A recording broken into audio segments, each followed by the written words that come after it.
Na-hostage naman ang bata, ang isang pumugang preso sa Kamiling, Tarlac. Nailigtas naman po ang bata matapos ang 5 oras na negosasyon. Balitang hatid ni Chino Gaston.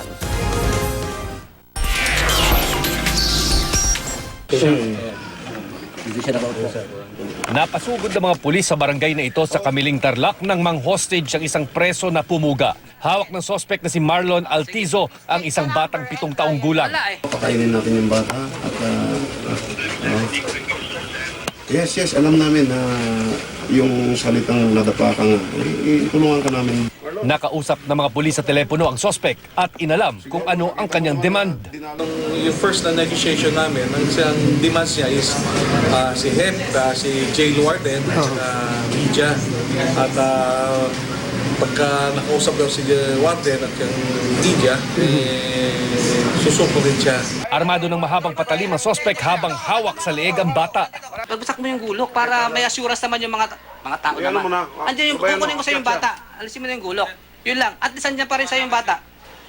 Bababa ko. Sabi nyo kayo susuko sa... Ano ka? Bababa ko, i-upload ko mo sa YouTube. Oo. Sige. Pagtiwala kayo. Okay, sige.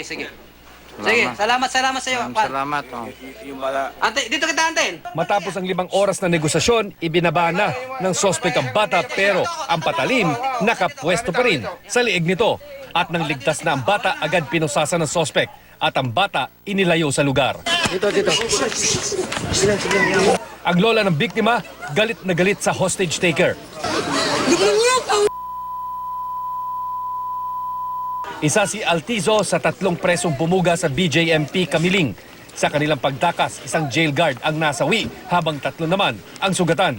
Nasawi rin ang isa pang tumakas na inmate habang tinutugis ng mga pulis. Habang ang batang hinostage, isinugod sa ospital. Pinadala ho namin yung bata doon sa hospital para ma-check. Later on, ipupuan ho namin sa DSWD for stress debriefing. Safe naman po yung bata. Safe naman po yung bata. Chino Gaston, GMA News.